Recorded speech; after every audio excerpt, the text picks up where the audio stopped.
Hello. I first came to Vietnam in 1993 as a visitor. Along with thousands of others in the U.S., I had protested the war here, and I wanted to see what fellow designers were doing. Back then, Vietnam was reputed to be the next Asian economic tiger, but I learned that designers knew very little of marketing, and fledgling marketers knew little about the value of design either. So the following year, I returned to Hanoi with a seminar, workshop, and an exhibit of winning international entries from the New York City Type Directors Club's annual competition, then repeated it in Ho Chi Minh City and Da Nang.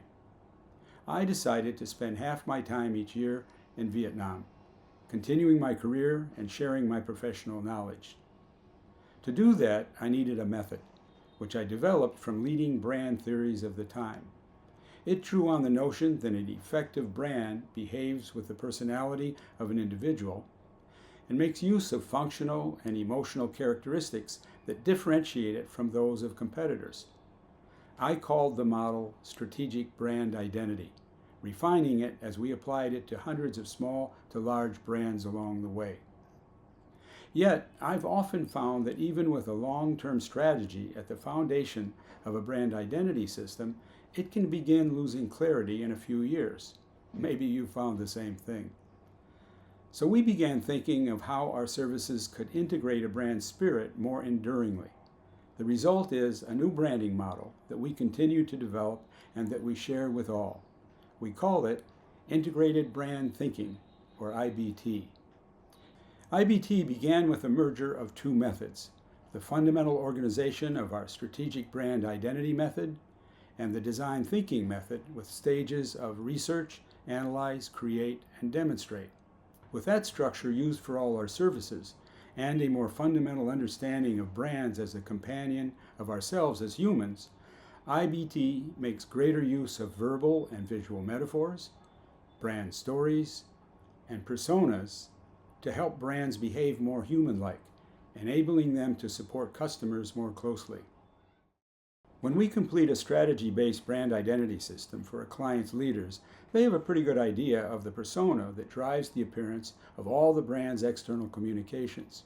But below that leadership level, there are employee actions and attitudes that form a company's cultural DNA and should be shaped by those same brand persona traits. We developed a method that in a single day can identify day-to-day departmental touchpoints and adapt them for brand persona use. We call it integral persona ideation. After explaining the principles of ideation, we ideate this particular problem statement with department managers. In what way might we bring our brand persona into our everyday working methods? We coach the teams of department managers, and the result is many ways of adding or modifying departmental touchpoints that encourage internal growth of the brand persona. Additionally, the managers learn the power of properly conducted ideation sessions, which they are then able to use and manage themselves with lower employee levels of the brand, generating even more ideas. We've been experimenting with how our brand image strategy methods can be used with design thinking's 4 stages to ensure that a brand's products and its brand image support each other. This has resulted in an IBT service we call Quick Trek, a collaboration between members of our team and the clients. One objective of the collaboration is to create differentiated product ideas that fit a company's brand persona. Another important objective is for the company's team to learn the method so they can use it themselves for other ideas that emerge from the Quick Trek and future R&D projects. Examples of this collaboration are a Dong Mem freezer for Kangaroo, Vietnam's largest household appliance brand, that keeps food at pre-frozen temperatures, and new products for Evron, a bedding brand here in Vietnam. One of our earliest applications of IBT has been the evolution of Integrated Marketing Communication, or IMC, into Integrated Brand Communication, or IBC. Actually, IMC was a concept which the New York City advertising agency that I co-founded developed to ensure a common appearance in all marketing communication materials. We used it for IBM's 1981 launch of the PC, which overtook Apple's market share within 2 years. While IMC practices have enabled brands to unify all the communications of annual marketing plans, it has generally failed to unify them with the longer-term strategic brand image that includes all of a company's brand communication. IBC aims at doing just that. The win-win result of increasing the effectiveness of short-term Marcom appearance with what consumers are seeing in long-term static media contributes to a stronger overall brand image, facilitating marketing communication budgets to achieve far more impact. An example is our recruitment campaign for the UEH University in Saigon. Nowadays, many companies are driven to initiate practices that affect their environmental impact on the planet, their social relationships and responsibilities with employees, communities, and customers, and even the governance of their leadership, ethics, and oversight structures. Collectively called ESG by the financial community, which has found that these practices can increase a company's earnings, most consumers are unaware of the acronym.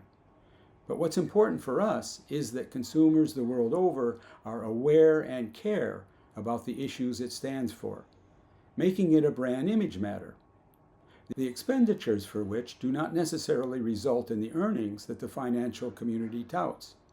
With that in mind, we began publishing ESG Path, a newsletter on our Brand Dance blog aimed at helping Vietnamese businesses understand the implications of ESG.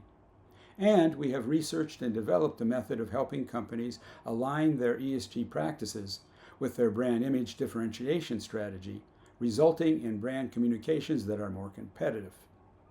We are currently working on this service, which we call ESG Brand Path, with Interlog, Vietnam's largest international logistics company. Lastly, we have developed another IBT service that we think empowers a brand to both establish a new brand identity system more thoroughly throughout all its media, and also to improve it over time.